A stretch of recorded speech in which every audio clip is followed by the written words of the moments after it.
Hola, ¿qué tal? Muy buenas noches. Les damos la bienvenida a Salud y Bienestar. Ya saben que desde aquí, todos los jueves, tenemos una cita con eso que nos importa a todos, nuestro bienestar, nuestra salud, y también tratamos pues temas que tienen que ver con el asunto, temas de actualidad, como es el caso de esta entrevista que arranca ahora mismo. Vamos a hablar sobre el esperado y deseado tercer hospital, después del anuncio de la Junta de Andalucía de que finalmente se va a llevar a cabo. Quizá tengamos el anteproyecto listo en 2020 e incluso puedan empezar las obras el año que viene, según nos comentan desde el gobierno andaluz.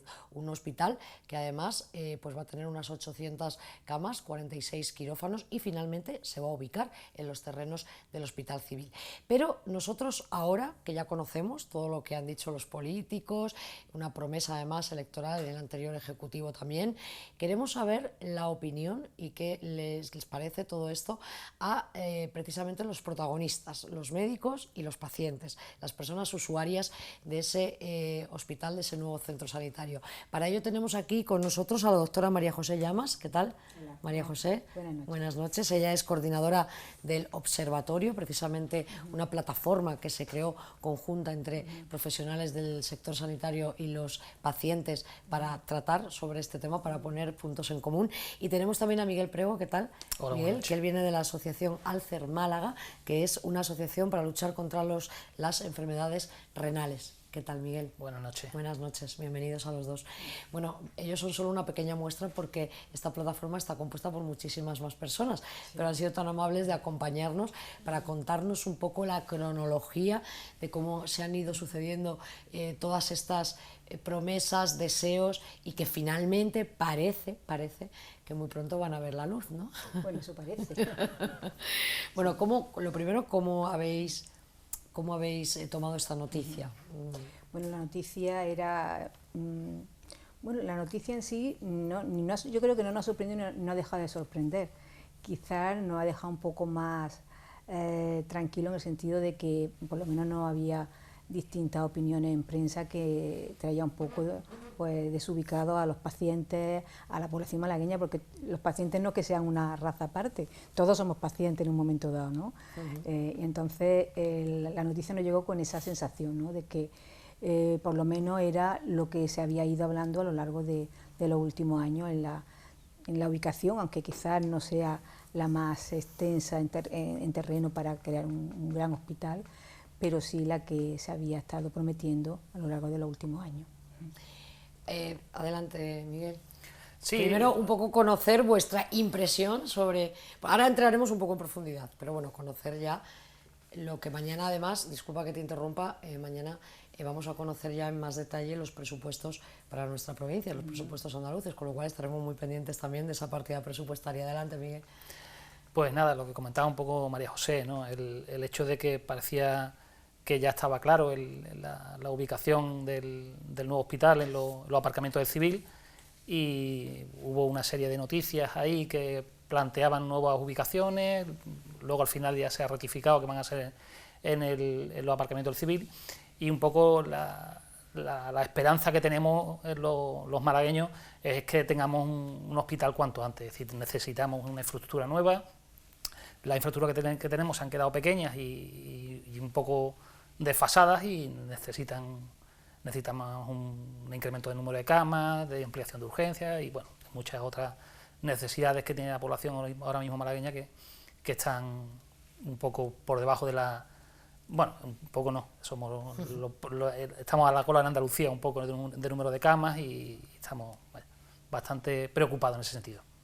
Conviene recordar, si os parece, mientras charlamos, vamos a poder ver algunas imágenes que hemos rescatado de nuestro archivo, ¿no?, sobre este tercer hospital, algunas reuniones que se mantuvieron, firmas de acuerdos de cesión de terrenos por parte también de la Diputación, y bueno, y también el emplazamiento, ¿no?, para que las personas que nos ven pues tengan un poco una idea cómo, por dónde, ¿no?, va a estar ubicado este nuevo centro sanitario. Pero sí me gustaría, por favor, porque ya conocemos la cronología que han hecho los diferentes partidos políticos cuando gobernaban y cuando no, sobre este asunto del tercer hospital, pero sí me gustaría saber cómo lo habéis vivido vosotros en primera persona. María José, tú como profesional del sector, y Miguel, tú como representante de muchos enfermos de Málaga, en este caso de Alcer Málaga, porque estamos hablando de una infraestructura que se proyectó hace casi 15 años, claro. Que eso es lo que yo quiero transmitir a las personas que están ahí, que esto es algo que se lleva pensando hacer hace casi 15 años. Bueno, yo creo que más que pensando hacer, creo que se saltó la necesidad en el 2005, sí, por sindicatos médicos precisamente. Fue Comisión Obrera la que hizo un estudio, y el sindicato médico un estudio de la necesidad que Málaga tenía ya en el 2005 de una estructura tanto hospitalaria como de camas y de ampliación de espacios. Y ahí, pues, todos sabemos el itinerario de distintas ubicaciones, de distinta concepción de ese hospital, ese macro hospital, que yo creo que ya quizá hemos aterrizado un poco en la realidad, y ese macro hospital yo creo que lo que se va a convertir es un hospital complementario, que Málaga lo que necesita, porque grandes estructuras faraónicas a lo mejor no es el momento adecuado por distintos motivos, ya sean económicos o ya sean de disposición política. Y ese hospital complementario se va a hacer en el Hospital Civil. Creo que a nivel político es importante el que se cumplan esas promesas que se hicieron a lo largo de no solamente la legislatura actual, sino cuando estaba gobernando el PSOE, esa era la promesa. Y sobre todo es importante el que no se olvide de las otras infraestructuras que tenemos en Málaga, porque si van a tardar, yo no sé si el año que viene vamos a empezar a tener obra. Yo os he dicho lo que han dicho desde la Junta de Andalucía. Lo importante que además, mira, cerca de 2 millones va a costar el anteproyecto, puede estar listo en el verano de 2020 y las obras pueden empezar después del verano de 2020. Lo que sí que es importante, esto es lo que dicen los políticos, que esos presupuestos que van a salir, que sean presupuestos finalistas. No nos vale que saquen una partida para hacer unas catas, para hacer un proyecto o para licitar, sino que sean proyectos finalistas, para que esté quien esté en ese gobierno, ocurra lo que ocurra económicamente en el gobierno, esas partidas no se puedan tocar, claro, y sean dirigidas, ¿no?, para hacer el hospital, que es quizás la carencia que se han tenido en años anteriores, al no tener esas partidas finalistas. Porque me comentabais que, bueno, hemos dicho de que hace muchísimos años, que ya se proyectó esa necesidad, pero bueno, se ha tardado muchos años, eso es la realidad, ¿no, Miguel? Muchos años. Porque está claro que hacer una obra de estas características conlleva una partida presupuestaria grande, una serie de obras, de mejoras incluso a lo mejor de lo que hay alrededor, que entendemos que no, pero bueno, es que estamos hablando de muchos años, ¿no?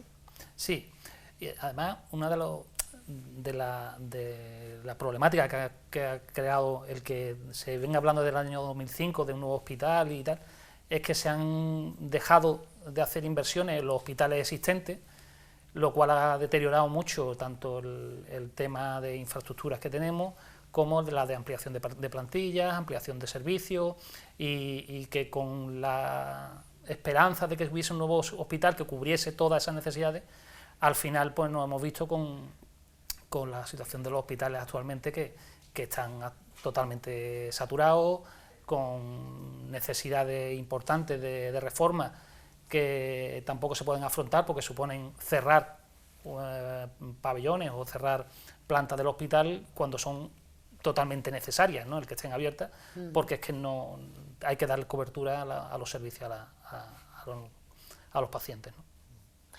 Me gustaría también saber, bueno, ahora que ya se ha dado el paso, hay algo que me han comentado ellos antes de entrar en la entrevista, que yo no conocía, y era que en un principio se había pensado en ubicarlo en La Noria, ¿no?, que también es de la Diputación Provincial, ¿no? Exacto. Cuando la Junta de Andalucía decide el ponerse en serio a proyectar este hospital, se crea un grupo de expertos en su momento, siendo el el gobierno de PSOE. Y luego en el 2017 se crea también, ese grupo de expertos determina, después de hacer una serie de estudios, el que la ubicación ideal sería la Noria. Por extensión, por hacer un conjunto único entre el Hospital Civil y Materno, que haría un gran espacio hospitalario en la zona, y porque los accesos pues, podrían ser más cómodos desde un ramal que se podría lanzar desde la autovía. Y luego en el 2017 se crea el Consejo Social, que está formado por asociaciones de pacientes, universidad, ayuntamiento, Junta de Andalucía, sindicatos médicos. Y en ese Consejo Social también se hacen unos estudios y se hacen apoyándose en el grupo de expertos, y también determinan que quizás la ubicación ideal sea la Noria, por ser un espacio medio en la situación territorial de Málaga, por crear un complejo unitario con el civil y con el materno, y por el espacio. Al final pues se desechó la idea de la Noria porque allí hay equipamientos sociales, ahí está la casa de Ronald McDonald, hay otros temas de viveros de asociaciones, y se decide descartarlo. Es cuando Diputación habla de ceder los terrenos del civil, que ya históricamente ya el alcalde en su momento era uno de los empeños en crear allí en esos terrenos, hacer un edificio hospitalario. ¿Y qué os parece a vosotros ese emplazamiento? Porque en un principio también, que es un poco como hemos empezado la entrevista, desde la Junta de Andalucía se sugirió que a lo mejor se quedaba pequeño, ¿no? De hecho, fue un poco un jarro de agua fría, yo creo, para muchas personas, porque ya sabemos que todo lo que suponga un cambio de ubicación en un edificio de estas características supone ampliar los plazos de ejecución, lógicamente, ¿no? ¿Qué os parece a vosotros la elección del Hospital Civil? Mira, la ubicación, yo siempre he dicho que como no soy técnica ni en urbanismo ni en geología, no puedo determinar si es la idónea o no la idónea, si el nivel freático va a ser un problema o no.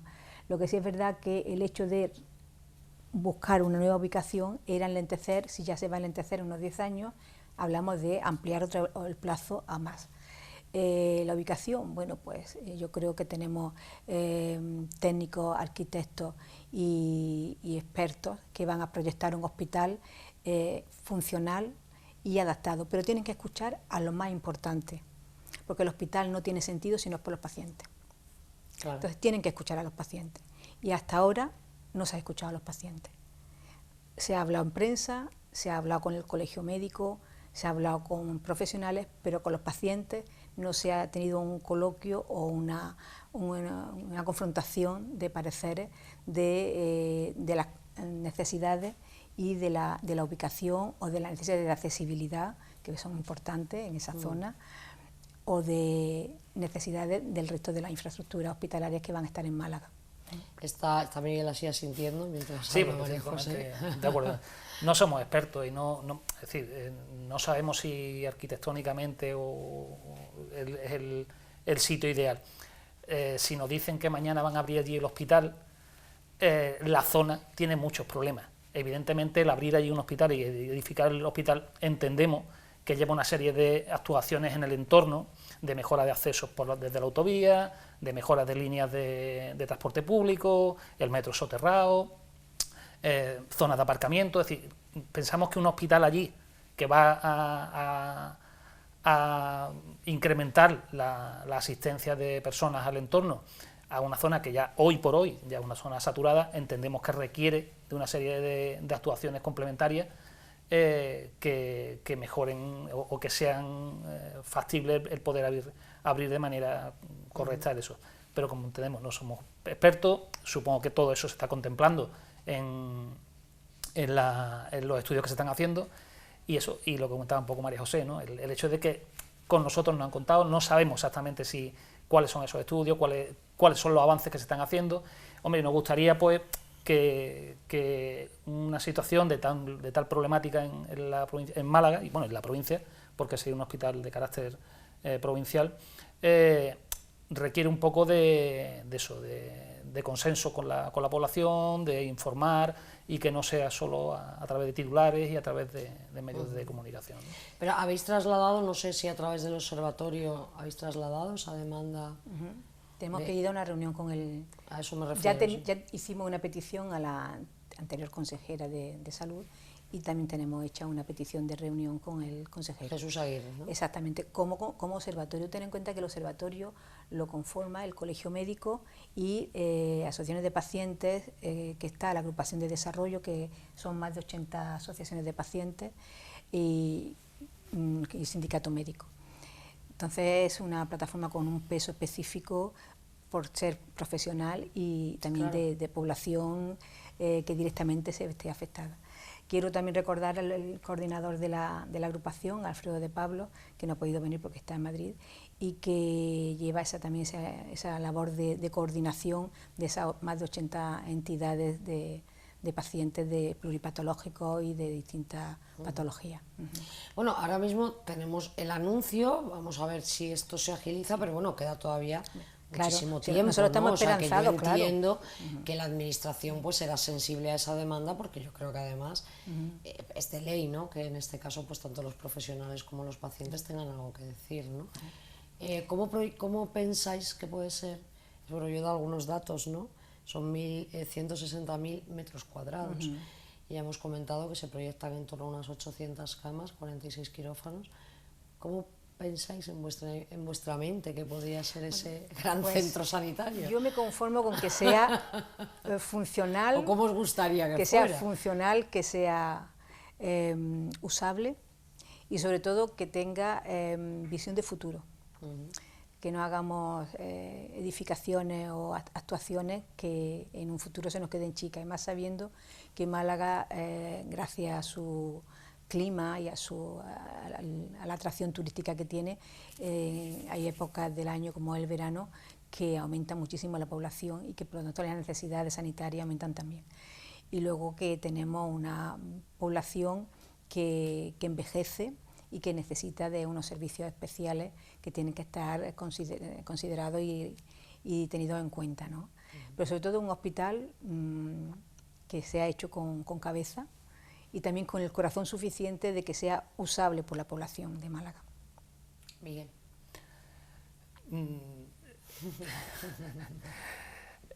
Lo que necesita, es decir, la idea que tenemos un poco es esa, es decir, el hecho de que a lo mejor no es necesario un macro hospital o un hospital que aglutine en su entorno, en sus instalaciones, todas las especialidades, sino que a lo mejor, porque tampoco es una cosa que nos queda clara, el hecho de qué va a pasar con el actual Carlos Haya, ¿no?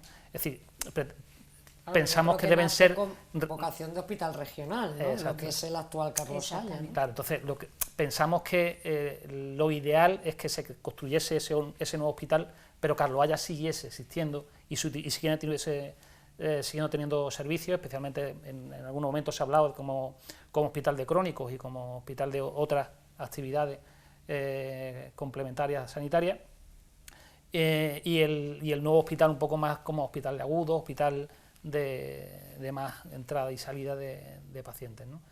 Pero como consideramos, como comentábamos antes, tampoco no sabemos exactamente cuáles sí son las ideas que tenemos.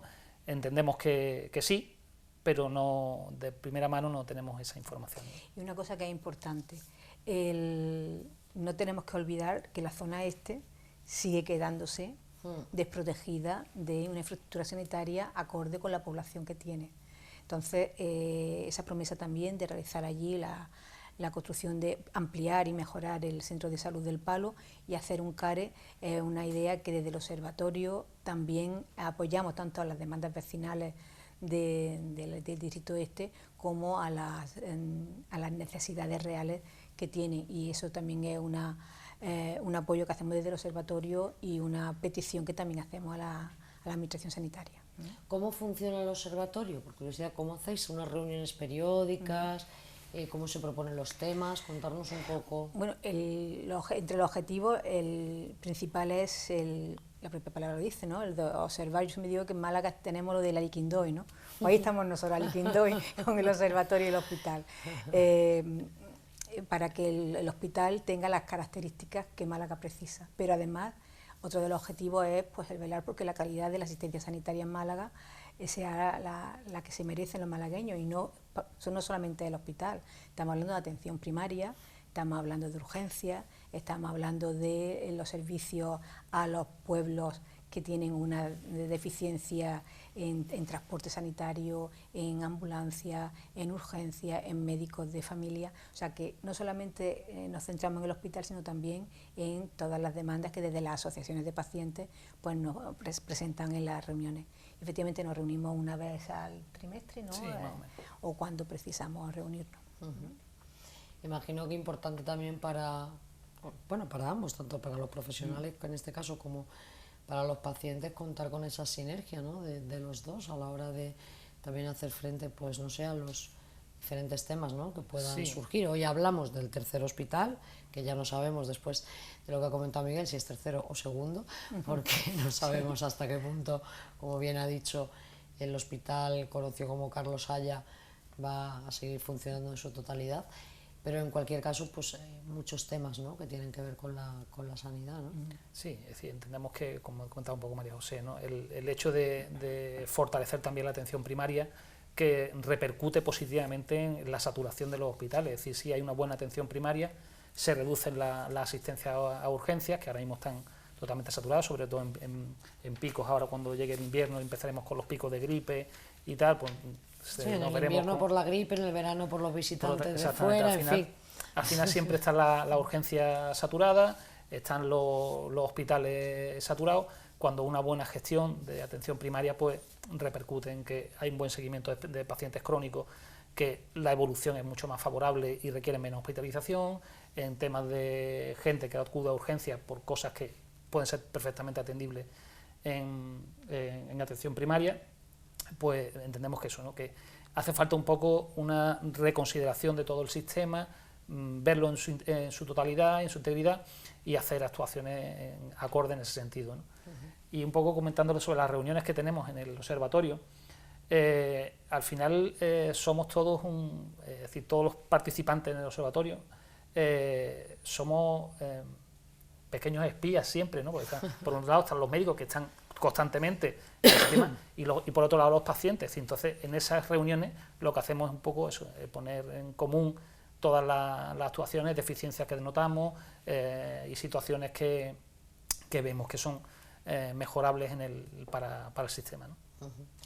Pues yo os quiero dar las gracias por este ratito que nos habéis dedicado. Bueno, son muchísimos los temas que podríamos abordar, desde esa atención primaria, ese tiempo que requieren los médicos para poder hacer un buen diagnóstico, que es una demanda antiquísima, ¿no? y que siguen luchando por ella, hasta pues las últimas desgraciadas agresiones, ¿no? que han tenido que sufrir parte del personal sanitario. Pero hoy no tenemos tiempo para más. La noticia es el tercer hospital, y hemos querido pues que vosotros, a través del observatorio, esta puesta en común médico pacientes, siempre pues con el Colegio Médico, que desde aquí quiero darles las gracias por haberme puesto en contacto con vosotros, pues que se conozca, ¿no? la labor que habéis hecho y que vais a seguir haciendo. Sí, no, nosotros seguiremos. Que vais a seguir haciendo, porque como bien ha dicho María José, queda mucho, no se termina nunca. No se termina. Bueno, esperemos que el tercer hospital sí se termine. Sí, esperemos que tenga fin. Yo me gustaría, disculpo María José, antes de despedirnos, comentaros que el domingo 27 de octubre, que aprovechando que está aquí Miguel, van a celebrar la fiesta del otoño Alcer Málaga, además en Torremolinos, en la Trasnochá, ¿no? En una caseta, ¿no? Exactamente.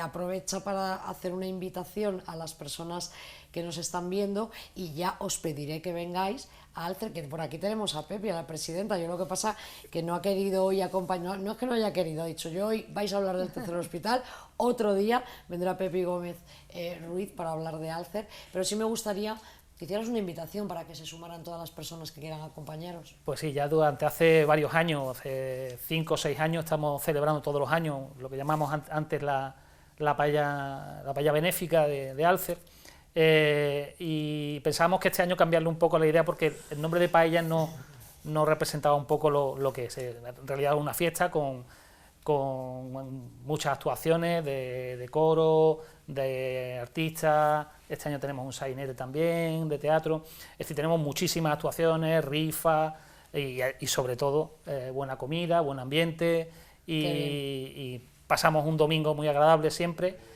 y os invitamos a todos que os paséis por la caseta de Amigos de Altar Nochea, en el recinto ferial de Torremolinos, el domingo 27.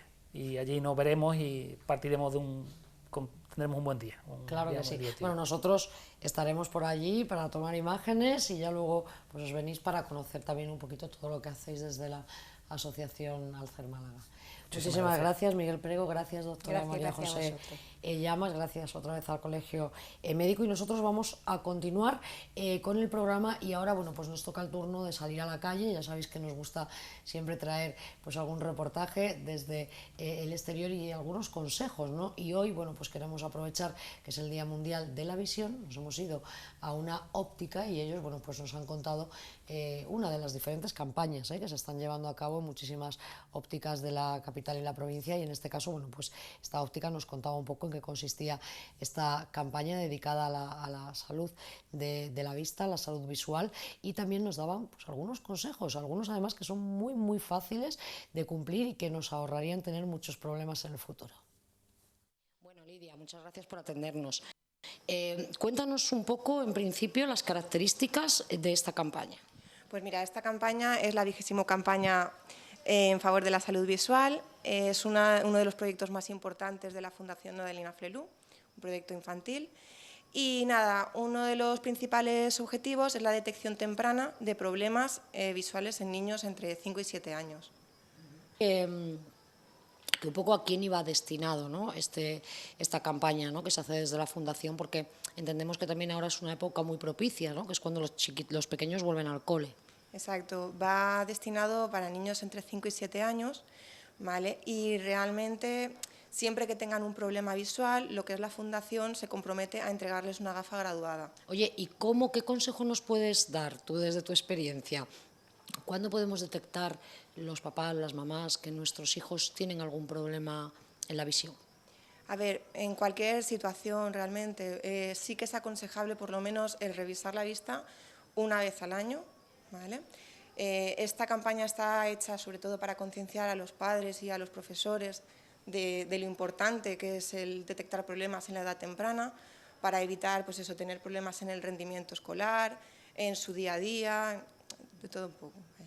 ¿Cuáles son los principales problemas que encontráis cuando las familias traen a los niños aquí a hacerse una revisión? Los problemas son sobre todo eso, refractivos, ya sea miopía, hipermetropía, astigmatismo, problemas oculomotores, que a algún ojo se le desvía un poquito, ojo vago, es la ambliopía pero más comúnmente conocida como ojo vago. También casos de catarata congénita, ¿vale? Justamente hemos tenido una niña que se le ha graduado, el padre estaba muy en que su niña quería llevar gafas, porque sí, porque quería, es la moda y tal, pero al graduarle nos hemos dado cuenta que la visión que tenía era un 10%, con la gafa mejoraba un 20%, y a la hora de mirarle en los aparatos, en la lámpara de hendidura, hemos detectado pues es una opacificación del cristalino y lo hemos derivado al oftalmólogo para que ya se le hagan las pertinentes pruebas. ¿Cuánto de importante es la detección temprana en la salud ocular, sobre todo en los más pequeños? Es súper importante realmente porque bueno, hay un estudio que entre el 15 y el 30% de los casos de fracaso escolar vienen un poco debido a eso, a problemas no detectados, problemas visuales no detectados en la edad temprana. Entonces, es muy importante. Bueno, Lidia, me acabas de decir el caso de una niña que quería llevar gafas, pero imagino que también habrá niños que eso de las gafas no les guste para nada. Por ejemplo, la opción de las lentillas, ¿eso es algo que pueden usar ya desde pequeñitos o a qué edad es aconsejable empezar a utilizarlas? A ver, realmente no hay edad como sí marcada, ¿vale? Pero sí que sobre todo el niño tiene que ser muy responsable, tiene que tener una cierta limpieza, una cierta higiene con las lentillas, y mientras sea responsable hay niños de todo tipo, entonces... Bueno, ya para finalizar, me gustaría que animaras a los malagueños y las malagueñas que nos están viendo a que se acerquen a su óptica. En este caso, bueno, pues si vienen en la campaña vuestra, mejor, pero bueno, en cualquier caso, que se animen a hacer las revisiones, porque además normalmente son gratuitas, ¿no? Sí, la campaña es totalmente gratuita, la revisión es totalmente gratuita, y es eso, y la Fundación siempre regala la gafa siempre y cuando la necesite, ¿vale? Siempre entrega una gafa graduada. Bueno, y si por lo que sea alguien pues ya no puede venir en la campaña porque se le pasa la fecha, imagino que, lógicamente, pues seguís con ese servicio, lógicamente, para detectar cualquier tipo de problema en la visión. Por supuesto, siempre que alguien tenga algún indicio de que puede tener algún problema visual ese niño, le invitamos a que venga, le graduemos. Aquí en Aflelu todos los ópticos estamos especializados en hacer un protocolo, un seguimiento para los niños, en gabinete se hacen unas pruebas específicas acorde a su edad y nada, todo problema que se detecte pues siempre tenemos una solución para ellos. Muchísimas gracias. Ahí teníamos a Lidia, responsable de la tienda de Felisaen, de Alain Afelu. Ya sabéis que la campaña continúa hasta el día 14, con lo cual os podéis acercar por allí a visitarlos y si no, bueno, pues a cualquier otra óptica, lógicamente, de nuestra capital. Vamos ya a conectar, porque tenemos al otro lado del teléfono, a Beli Páez. Ella es responsable provincial del programa de mayores de Cruz Roja Málaga, y es que hace muy poquito tuvimos el Día de la Banderita y queremos saber qué tal se fue a todos estos voluntarios que un poco pues toman el pulso, ¿no?, a la solidaridad de los malagueños, que yo creo que es mucha y es bastante, pero Beli nos lo va a decir mejor. Beli, buenas noches. Hola, buenas noches, Marta. Buenas noches, ¿qué tal? ¿Cómo estamos? Gracias por atendernos.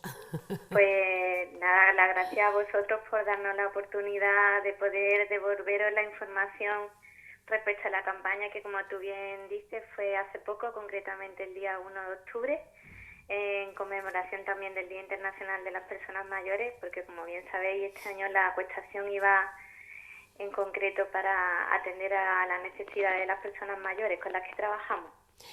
Beli, mientras charlamos, estamos viendo ya imágenes de estas mesas que instaláis en algunos puntos estratégicos de la ciudad, ¿vale? Cuéntanos un poco, ¿cómo se desarrolló la campaña? Porque fue a nivel Málaga y provincia, creo, ¿no? Sí, fue a nivel de Málaga capital y provincia.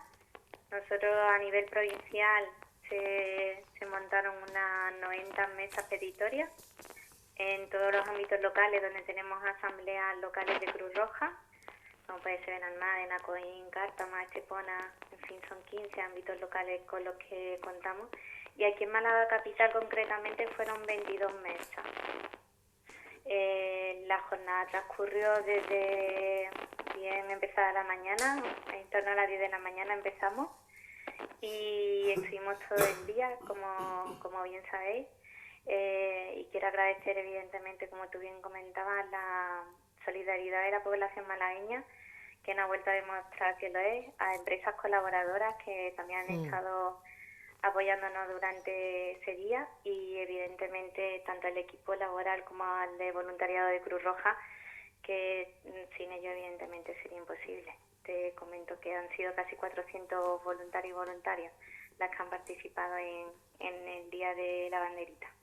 Qué importante para vosotros esa masa social de voluntariado, ¿no?, que tenéis para llevar a cabo este tipo de actuaciones, ¿no? Pues sí, la verdad que bueno, este tipo Esta y otras, que hay que decir que Cruz Roja sí, lleva a cabo muchas más, lo que pasa es que nosotros hoy hablamos de esta. Claro. Lo que sí nos da opción, como tú bien comentas, Marta, evidenciar que si para un día en concreto movilizamos a casi 400 personas que están ahí con nosotros, evidentemente detrás hay muchas más personas que son las que nos ayudan día a día a llegar a atender a todos los colectivos con los que trabajamos. Este año, como te comentaba, la recaudación va a ir destinada a la población mayor con la que trabajamos en Málaga y provincia y estamos muy contentos, la verdad, del resultado. Hemos mantenido los niveles de recaudación del año pasado, lo hemos superado ligeramente, pero muy ligeramente. Aproximadamente a grandes rasgos te puedo comentar han sido unos 45.000 euros la recaudación a nivel provincial. Está muy bien, está muy bien. Sí, Está sí. bien ahí que los malagueños, bueno, pues un poquito de cada uno, ¿verdad? Se pueden hacer muchas cosas y eso es importante. Pues Beli, muchísimas gracias por atendernos, por ofrecernos Nada. estos datos y desde aquí nuestro agradecimiento a Cruz Roja Málaga por la labor que hacéis. Nada, vosotros, como he dicho antes, muchas gracias por darnos la oportunidad de devolver esta información a la población y que sean ellos los principales conocedores de que esta recaudación van a atender muchas necesidades de la población mayor que está muy necesitada en la provincia y creo que no es muy visible. Claro. Y nosotros queremos hacerlo. Claro que sí, seguro que con vuestra ayuda y con esa concienciación social lo conseguimos. Además, sobre todo dedicado a un sector como es la población más mayor, que es que todos vamos haciéndonos más mayores, ¿no? Y es cierto que, por desgracia, lo hemos tratado aquí en el programa, pues desde lo público, pues no se da abasto, ¿no? Digamos, a cubrir toda esa necesidad. Un abrazo muy fuerte. Igualmente, Marta, un saludo. Un saludo, gracias, Cruz Roja. Málaga, ahí teníamos a Beli Páez, responsable provincial del programa de mayores. Y aquí tenemos ya con nosotros, ¿qué tal? Buenas noches, a Jesús Gonzalo Campos. Él es presidente de FEDIS, Federación Española de Dislexia, es también presidente de la Asociación Andaluza Asandis y también de la Federación de Dislexia Andalucía.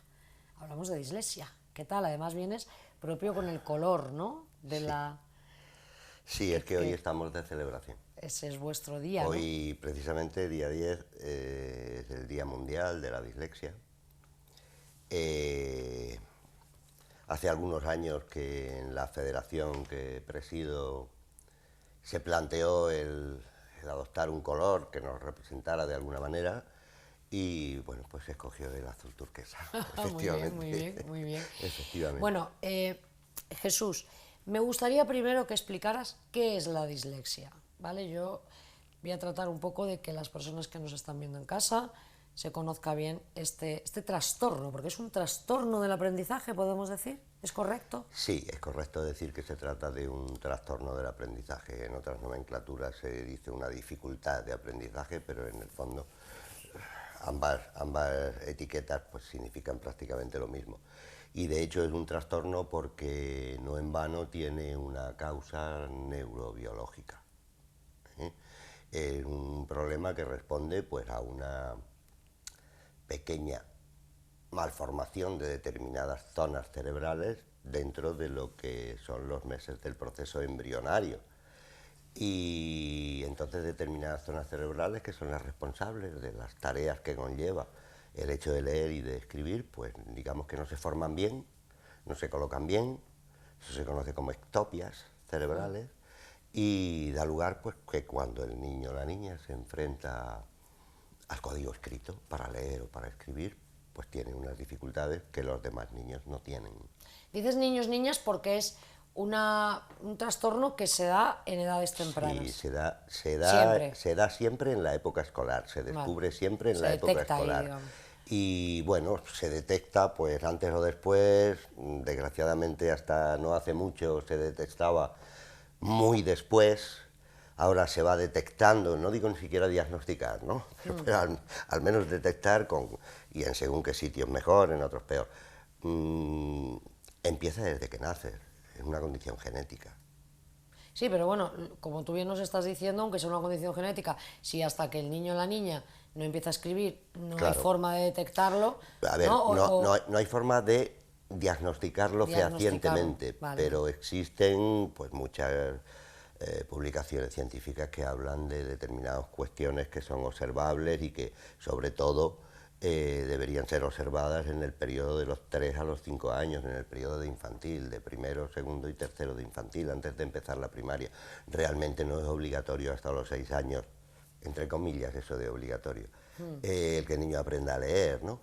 Pero entre tanto sí hay cosas que se pueden hacer, y se pueden hacer incluso como una prevención proactiva globalizada dentro de lo que es el grupo clase de primero, segundo y tercero. Se pueden hacer, pero estamos hablando de que lo pueden hacer los padres, que no hay un protocolo sanitario de actuación. No, estoy hablando de que se puede hacer en el colegio. Ah, en el colegio, vale. Los padres con 3, 4, 5 años, en la cabeza de ningún padre está que el niño aprenda a leer con 4, con 5 años.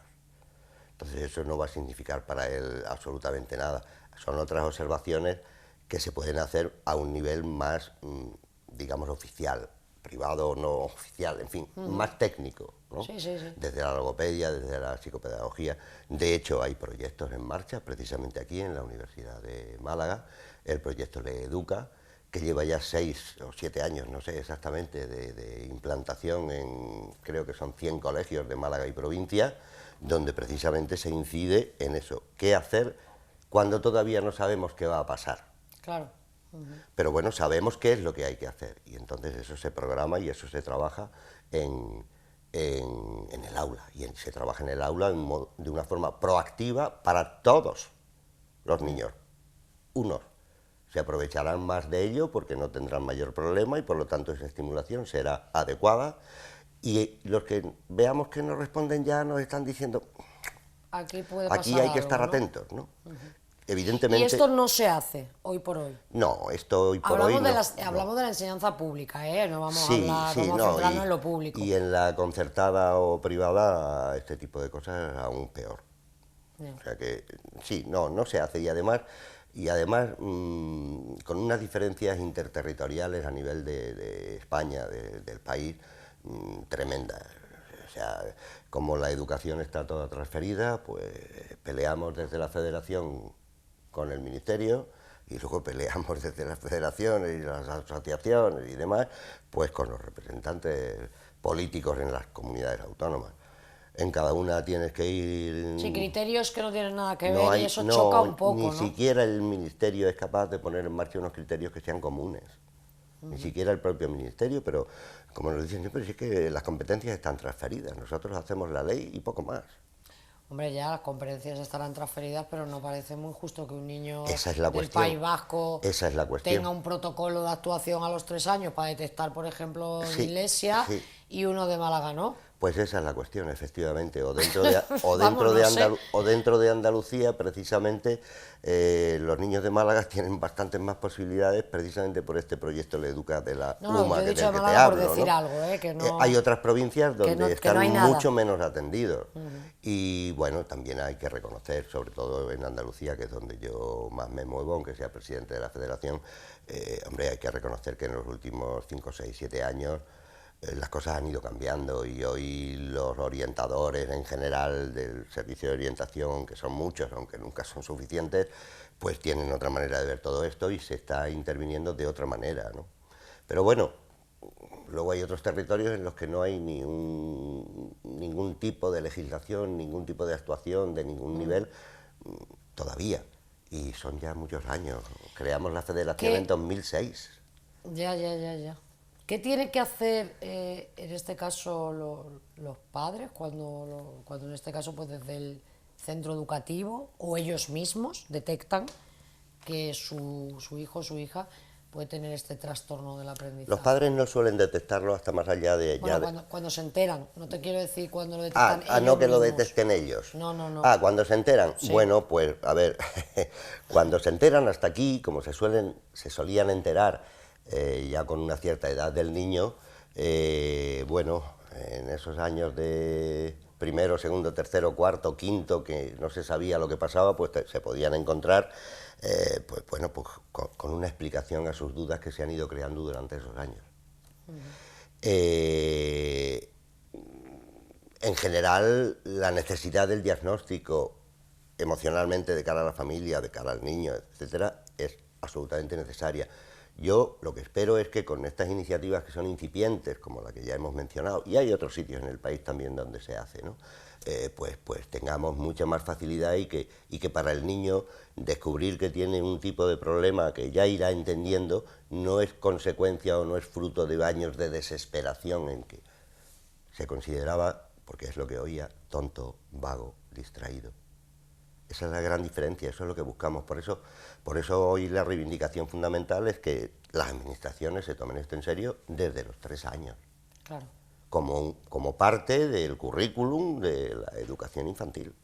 Sí, porque además entendemos que este tipo de disfunción, digamos, en el aprendizaje será muy negativo a la hora de luego pues tener que aprobar un examen, a la hora de pasar de curso. Pues imagínate que no es solo el hecho de leer y escribir, efectivamente, no es solo la materia de lengua, es que todas las demás materias están por escrito. Claro. Y los exámenes suelen ser por escrito, Sí. en el 99% de los casos. Esa es otra de las cosas que pedimos, comprender el problema por parte del profesorado y entender que no le estás haciendo ningún favor ni ningún beneficio especial a un niño con estas características al que le facilitas el examen, pues haciéndoselo más corto, haciéndole una parte por escrita con más tiempo y la otra oral para completar. Lo que pasa es que aquí luchamos en muchas ocasiones hemos tenido que escuchar esto que planteo. es que todos somos iguales, es que todos son iguales. No, usted perdone, no son iguales, ¿no? Usted que estamos hablando de diferencias. Si comprendemos eso, hay que intentar una pregunta, tratarlo yo he leído, así. si estoy equivocada me lo dices, que esto afecta a un 10%, ¿puede ser, de la población? Sí, bueno, hay muchas cifras. Realmente en España no tenemos ningún estudio que nos garantice la frecuencia. Hay cifras globales de la Organización Mundial de la Salud que habla incluso entre un 15 y un 20%. Lo cierto es que la incidencia en gran medida depende mucho del tipo de idioma. Nuestro idioma es un idioma que llamamos transparente porque la correspondencia grafema-fonema, lo que se escribe con lo que se dice, es al 99%, salvo la H y alguna otra cuestión de ortografía, ¿no? Pero con combinaciones de vocales y sonidos diferentes en el inglés, pues imagínate. Quiero decir, a lo mejor en nuestro castellano de nuestro país, pues igual no llega el 10%, pero entre un 5 y un 10% sí nos podemos situar. Eso supone la friolera de más de 800.000 niños en edad escolar en España. 800.000. Ya. Y como además es un tema que no se soluciona, que no se cura, claro, y que de adulto sigue siendo disléxico con otras pero dificultades. quería yo llegar a eso. No se cura, pero puede, no sé, a través de algunos ejercicios, no sé si hay algo concreto que se puede hacer para ayudar, aunque no se cure totalmente. No, no se cura, y claro que se puede mejorar. A eso me Evidentemente, refiero. el problema en sí mismo se puede mejorar, y no en todos los casos igual, es muy individual la evolución de cada niño. Pero a ver, mejorar el problema quiere decir, en sí mismo, quiere decir hacer una lectura mejor, un poco más rápida, más comprensiva, que no te lleve tanto tiempo, ¿vale? Eso es muy importante en la edad de formación, en la edad escolar o en la edad universitaria. Después la vida a lo mejor no necesitas tanto ese recurso de la lectura, ¿no? Y hoy con los medios que todo entra por la vista, pues quizá es diferente, ¿no? En cualquier caso sí que hay situaciones del adulto, pues todo el que cumple 18 o 19 años quiere sacarse el carnet de conducir en este país, ¿verdad? ¿Y qué pasa? Pues que el examen teórico, que ya es puñetero, Ya para ves. cualquiera que no tengamos ese problema, pues imagínate con ellos. Entonces, ahí también pedimos eso que mencionábamos antes de los exámenes, pues una adaptación en la forma de hacerle ese teórico. O un tema que está por trabajar a la hora de unas oposiciones oficiales, a magisterio o a lo que sea. Sí, básicamente que tengan las mismas oportunidades, Es que ¿no? está en desventaja si no se Claro. le adapta. Sí, que tengan las mismas oportunidades, ¿no? Si es que Es es una eso. cuestión de equidad, no de que todos a todos hay que darle lo mismo, no, hay que darle a cada uno lo que necesita para igualar, para que sea equitativo. Oye, has comentado antes el tema de, bueno, sí, creo que has mencionado algo de la lectura y tal, pero, por ejemplo, ahora también que ha cambiado tanto la forma, ¿no?, de comunicarnos, ahora el paso este analógico al digital, todo esto puede ayudar de alguna manera. Sin duda, sí, por supuesto. El mundo digital para el niño con dislexia es pues una ventana enorme, abierta para él, claro que sí. Las nuevas tecnologías les facilitan, las nuevas tecnologías les pueden facilitar lectores de texto que tú lo tienes en tu libro, en tu ordenador y te lo van leyendo. El niño con dislexia, en general, si tú le lees aquel texto que tiene que aprender, lo va a comprender mejor y lo va a asimilar mucho más deprisa. Entonces, todas estas tecnologías que te leen, que por supuesto es un avance para ellos excelente, por supuesto. Las herramientas están, ahora hace falta la voluntad política para llevarlas a cabo. Exacto, la voluntad política para llevarlas a cabo, y algo que no quiero que se me pase, aunque no me lo hayas preguntado directamente, y dentro de esa equidad que estamos pidiendo, llevamos 7 años con distintos gobiernos de distintos signos, pidiendo por favor que nos incluyan en las becas. Da igual el gobierno que haya, siempre hay una excusa. No nos incluyen en las becas. Están aquellos usuarios que son diagnosticados de TDAH, ¿vale? Están aquellos que son sobredotados, también pueden pedir beca. Por supuesto, los alumnos de educación especial, pero los de dificultades específicas del aprendizaje no están. O sea, están altas capacidades, pero nosotros no estamos. Pues todos estos colectivos, incluido el nuestro, necesitan de ayudas externas a lo que da el colegio. Para eso el Ministerio convoca esas becas, pero no nos incluye. Y ya es hora de que se nos incluya, creo. Llevamos un desfase de 7 u 8 años que llevamos peleando por esto. Me parece que es de una desigualdad absolutamente evidente, ¿no? Pero entonces, por ejemplo, una familia que tenga un menor con dislexia no tiene ningún tipo de ayuda. No, ¿Ningún? por ser disléxicos no tienen ningún tipo de ayuda más allá de lo que le pueda dar el colegio. Y no todos los colegios tienen la asistencia que todos quisiéramos. Ojalá. No. Bueno, me gustaría... Las becas vienen en el sistema educativo español a compensar precisamente eso. Claro. La educación especial genera gastos extra al margen del colegio. Los problemas de comportamiento generan gastos también al margen del colegio. Las altas capacidades también generan gastos al margen del colegio. Pero los nuestros también. Somos los únicos que no entramos en la convocatoria.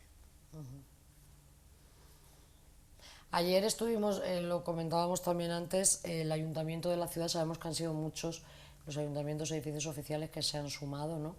No solo para conmemorar el Día de la Dislexia, sino también de otras enfermedades.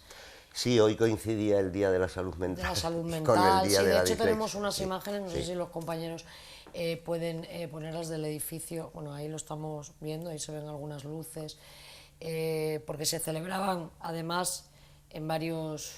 Sí, sitios, ¿no? ha tenido una gran repercusión en las redes, porque esta mañana, eso de las 9:30, era un tema trending topic. Y sí, no te puedo decir, aquí te podría leer una lista enorme, pero son más de 250 ayuntamientos, de las capitales de provincia, más de 30. Realmente en Madrid se está iluminado en este momento el Congreso de los Diputados, la Puerta del Sol y la Real Casa de Correos, en azul turquesa, Claro. efectivamente.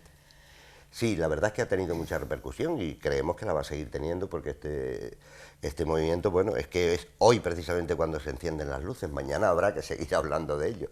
Pero sí, estamos muy satisfechos porque realmente es el primer año que hacemos una campaña así muy pensada y ha salido muy bien, la verdad. Oye, Jesús, y tú que estás también, además de que presides la Federación Española, que también estás en la andaluza, en la administración autonómica tampoco contempla... Aquí estamos en un momento de impasse, porque Bueno, como ha habido un cambio nuevo político... Claro, nuevo gobierno, claro. Y yo tuve la primera reunión con la Viceconsejería de Educación en enero, si no recuerdo mal, apenas unos meses después de constituirse. En fin, estamos ya en octubre, estoy esperando un poco a ver si dicen algo, pero desde luego, si no es así, solicitaré reunión de nuevo, evidentemente. Entiendo que, bueno, que estaban recién llegados, pero acaba de empezar otro curso y creo que algo tienen que ofrecer. Hemos hablado mucho con ellos, conocen el tema que acabo de mencionar del proyecto de Educa, realmente no sé qué es lo que pasa, porque poner en marcha algo así no cuesta dinero. Claro, sí, no supone mucho No cuesta gasto. dinero, no cuesta Y hace dinero. mucho bien. Hace mucho bien y ahorra mucho dinero también, porque desgraciadamente en el sistema sanitario, a partir de la adolescencia, si no antes, muchos de estos casos acaban en psiquiatría, en psicología, en no sé qué, no sé cuál. Eso es un coste para la sanidad. Si lo hacemos bien en el sistema educativo, esos niños crecerán emocionalmente acordes con su persona, con su familia, con su dificultad. Si ellos cuando lo entienden, tendríais que ver los carteles que han hecho montones de niños hoy, que estarán por ahí en Facebook, porque la gente de la Federación lo está poniendo. A ellos no les preocupa el ser disléxicos, lo que sí reivindican son sus derechos. Claro. Porque ahora ya lo tienen muy claro. Y puedes ver niños de 7 o 8 años hablando clarísimo. Claro. Es lo emocional, porque eso viene después y crea personas pues resentidas. Mira, te voy a dar un dato, en muchos sentidos. Te voy a dar un dato. En Inglaterra, el 47% de los presos son disléxicos. En un estudio de Inglaterra. El 47% de los presos presentan dislexia. Sí, de personas que a lo mejor ¿Por no se han cuánta podido frustración han adaptar, pasado? claro, ¿Por cuánta adaptar al frustración han sistema. pasado para terminar ahí? Claro. Bueno, pues vamos con datos positivos, y es que tenemos aquí a, Hombre, yo a este verás, malagueño después luchando por los desde derechos de los 2006, disléxicos. desde 2006 que empezamos todo este movimiento, hombre, pues son ya casi 14 años, vale, nos sabe a poco, pero es verdad que las cosas van cambiando. Necesitamos un compromiso serio, perdón la redundancia, comprometido de verdad de todas las administraciones. Lo mismo que ayuntamientos, con motivo de este día, están colaborando. Sí. No es la primera vez que el ayuntamiento... Yo he estado 2 veces en una moción que nos invitaron a hacer sobre el tema en el ayuntamiento, pero son los poderes ejecutivos. Claro. Este tipo de poderes, pues bueno, nos viene muy bien, nos apoyan, nos dan visibilidad, encantados, agradecidísimos, pero es la administración autonómica o el gobierno. Exactamente, claro que sí. Exactamente, cada uno a su nivel. Claro. Es el gobierno quien elabora el decreto de convocatoria de las becas y quien elabora la resolución final que luego aplican las comunidades. Pues nosotros os deseamos lo mejor, que tengáis muchísima suerte en vuestra lucha, en vuestra reivindicación. Seguiremos luchando. Claro que sí. No nos queda otra. No queda otra. Muchísimas gracias, Jesús Gonzalo Campos, presidente de FEDIS, Federación Española de Dislexia, y también de la andaluza Asandis y de la Federación de Dislexia Andalucía. Gracias. Muchas gracias a ti, Marta, porque este tipo de causas de este día merecen la pena y claro son muchos niños, insisto de nuevo, son 800.000 niños en edad escolar. Claro que sí. 4 millones de habitantes de este país son disléxicos. Claro que sí, hay que dar ese dato. Gracias, Jesús, por estar con nosotros, para hablarnos y conocer un poquito más de cerca la dislexia. Nosotros nos quedamos ya sin tiempo, como siempre. Les recordamos que pueden vernos en las diferentes reposiciones que ofrece esta casa, y el próximo jueves volvemos con más temas que tienen que ver con la salud y el bienestar. Que pasen una feliz semana. Hasta luego.